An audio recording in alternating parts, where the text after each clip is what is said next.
Distorted Fate, written by Sylvac. Chapter 12, Party Time. Surprises tend to trigger all sorts of responses from people. Some jump back or freeze up in fear, others won't even be faced by the surprises, and for a few, the surprises will trigger their fight or flight response. I was part of the third group, and my instincts had me go with the first option instead of the second. To make matters worse, the pony that ended up on the other end of my response was none other than Pinkie Pie. "Owie, owie, owie!" Pinkie said as she nursed the bump on her head that I'd given her. Turned out that even if I was in a young child's body, I still knew how to hit hard. Unfortunately, Twilight and all the ponies that were for some strange reason hiding in the bakery were glaring at me while a few were at Pinkie's side, fussing over her. "What the hey was that for?" cried Rainbow Dash, who was one of the ponies that was at Pinkie's side. Looking at Pinkie, I watched as she finally looked at me, her mane starting to fall and straighten as tears started to appear in her eyes. I heard a small whimper from her. I'm not good with surprises. Was mistake. Did not mean to hurt any pony. Sorry, Pinkie," I said as I rubbed my right forehoof against my other foreleg. As crazy as these ponies were, I didn't really want to hurt any of them. Even my book throwing at Twilight's face wasn't strong enough to seriously hurt her, it was barely enough to stop her ranting. Thankfully, my apology was enough to calm Pinkie down, her mane returning to its usual style as she instantly tackled me, hugging me tightly as she lifted me into the air as she said, "It's alright, Aether, it was just an accident."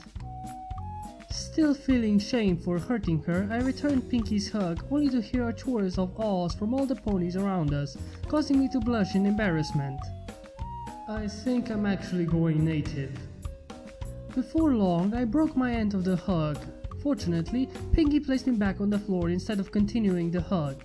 Twilight, however, still had an issue with my punch when she came over and said, "Even if it was an accident, Aether, you shouldn't hit other ponies when you get surprised." "I did not mean to, it just happened."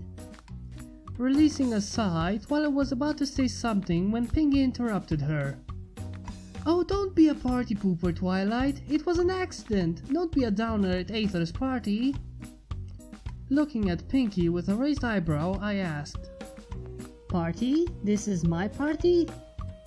"It is, silly. I want it to be a surprise, cause it's your welcome to Ponyville party, your welcome to my family party, your congratulations on learning a new language party, and..." Pinkie said before I stuffed my hoof into her mouth, though that didn't stop her from trying to talk. "Okay, Pinkie, I get it. It is my party, thank you." Pulling my hoof out of her mouth, I ended up receiving another bone-crushing hug from Pinkie before I was released again. As I was released from the hug, I saw that the party had officially started, with ponies talking to one another as they took part in the various activities Pinkie had set up. Before I could do anything though, I saw a familiar trio of fillies heading towards me. "Hi there, Aether, it's nice to see you can talk now," said the unicorn filly. "Since you can understand us, let's introduce ourselves. I'm Sweetie Belle." "I'm Apple Bloom," the Earth Pony filly said with an odd accent. The Pegasus filly joined in as she said, "And I'm Scootaloo, and together we're... the Cutie Crusaders." The trio said in tandem as they clapped their right forehoofs together, their voices so loud that I had to cover my ears with my hooves, only to check after the exclamation to see if they were bleeding. "Do you three have to be so loud? I could always talk, just could not talk in your words till a few days ago," I complained. I was not in favor of being deaf at an early age. I took a quick look around, noting that Pinkie Pie and the others had left, probably so I could play with the fillies since we're around the same age, though I did see some other ponies flaying their ears back. Guess I wasn't the only one that found this trio announcement to be too loud. "Oh, sorry, I didn't know that, but anyway, a few weeks ago we saw that you didn't have a cutie mark and..." Sweetie Belle said before stopping to check my flank. Seeing that it was still blank, she continued, "Since you can talk in our language now, we were wondering if you want to join our club." Join their club? I don't think so. I like being able to hear still. I thought to myself as I opened my mouth to answer. Before I could get a single word out, another voice rang out, interrupting me. Why, what do we have here? The blank flanks have found another blank flank to join their stupid club. Turning my head towards the origin of the voice, I saw a pink-coated earth pony filly that was wearing some kind of crown on her head approaching us, followed by a silver-coated earth pony filly, both wearing tattoos on their flanks which I learned a week ago were called cutie marks. I remembered how absurd it was to me to learn that these flank tattoos denote a pony's special talents. I recalled the thoughts I had that day. I wonder if there is a cutie mark for not being eaten by monsters on a daily basis. As I muttered out the words blank flank in confusion, Applebloom stepped forward as she said, What are you doing here, Time and Tiara? This is Aether's party. Why, we were invited, of course, though if I knew it was a party for a blank flank, I wouldn't have come in the first place. The pony that I assumed was named Diamond Tiara said with a sneer, Huh, guess not every pony here is all nice. She must be the local bully by the sounds of things. You better not hurt Aether's feelings. This is her party and she should be enjoying it, not dealing with you two. Sweetie said. Like I care about the feelings of some blank flank, right, Silver Spoon? Diamond said. The filly beside her gave a nod and joined in with her sneering. As the trio gave the two bullies fury-filled glares, the duo just laughed as they did some kind of odd dance. Bum bum sugar lump rump, they said before laughing at us again. Even though I knew they were mocking us, I found their little dance so hilarious that I just burst out laughing, drawing the duo's attention. What are you laughing at, blank flank? Diamond asked as she glared at me. They think they're better than us cause they have those silly marks on their flanks? Even after they did that stupid dance? Guess someone has to one-up these brats, but I certainly can't do a thing about it yet. As long as I'm not fluent in their language, it would be easy for her to counter whatever I said. Oh well, guess it's time for the usual stare down. Getting into the proper stance, I gave the duo my best death glare I had. Thankfully, despite being in a child's body, I seemed to still be able to stare down other life forms as the two blinked at my stare before shivering in surprise. My death glare has always been a valuable skill of mine. It helps avoid confrontations with various wildlife, which normally ends with me running and screaming for my life.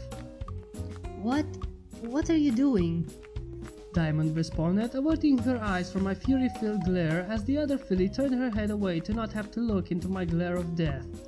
I, on the other hoof, kept up the glare, not saying a single thing as the trio besides me looked in amazement at what I was doing. Eventually, the lead bully had enough when she said, Come on, Silver Spoon, let's stop wasting our time with these blank flanks.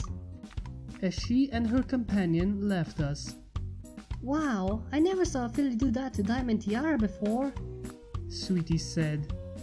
Yeah, I reckon I never saw Diamond get as flustered as right then. How did you do it? Asked Applebloom. Giving the trio a shrug, I simply said, It was just a bad look I gave them. It will not work again though, only works one time. They will not fall for it next time.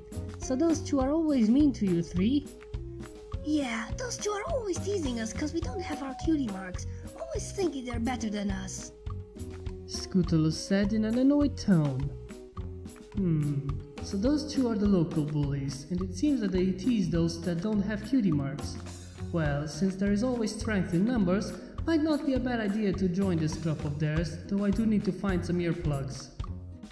Looking at the trio, I asked, So, this club of yours, what do you do in it? Oh, we just do as many things as we can so we can find our special talents. Sweetie answered. Rubbing a hoof against my chin, I found no issue with that reasoning since I didn't know much about cutie marks anyway. Sure, why not? I will join your club. Smiling in joy, the trio bumped their forehoofs together before Scutulus said, Alright then, tomorrow we'll take you to the clubhouse for your initiation.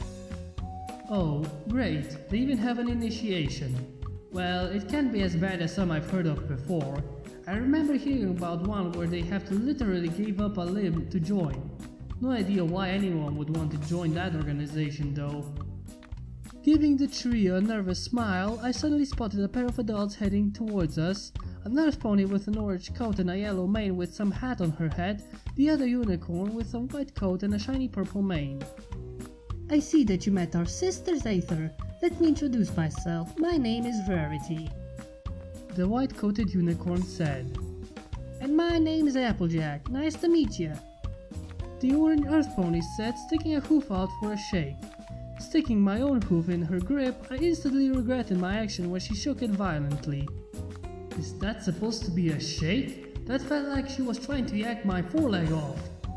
After Applejack released my hoof, I gingerly rolled my shoulder, grimacing in pain as I said, Nice to meet you too. Quite, Rarity said, pausing as she peeked at my flank. I suppose that my sister and her friends have invited you to their club of theirs, am I correct? Giving her a nod, she sighed as she said, Well, it's nice to you to make some new friends, but please don't let that poor demonstration of what you do when you're surprised happen around them. They tend to do some very surprising things after all. Cocking an eyebrow, I looked at the trio only to see them giving me sheepish smiles. After looking at them for a moment, I returned my gaze to the older sister as I said, Thank you for the warning, but I think I will be okay. I done some crazy things too. I reckon that those three will give you a run for your money. Applejack said. Huh? Run for your money? You can get bits for just running? I asked, utterly befuddled by the statement. Face hooving, Applejack replied, I plumb forgot. You speak a different language, so there was no way for you to know our expressions. It means that they will surprise you by how crazy their ideas can be. Oh, no problem. I think I still done crazier things than they do. From behind me, I heard the trio muttering amongst each other after hearing my statement, causing me to wonder what they were up to. My word, I think you're underestimating them. They even tried for their firefighting cutie marks. Rarity said, amused by my instance that I have done weirder stuff than them. What's firefighting? Oh dear, well, it's where one puts out a fire, understand? Rarity answered. Blinking in surprise, I gave the Crusaders another look before mindlessly I said, Well, that sounds crazy, but I think I done crazier things still. What you talking about? What crazy things have you done? Applejack said with a bemused expression. Well, I said before stopping, as I remembered that no one here knew that I came from another dimension or world. I wasn't quite sure if this was in my own dimension or not, and that it would be best that no pony knew about that yet. Tough to explain. I need to know more words before I can say. I continued, hoping that satisfied Applejack. However, instead of accepting my excuse, Applejack narrowed her eyes, but before she could say anything, Rarity spoke first.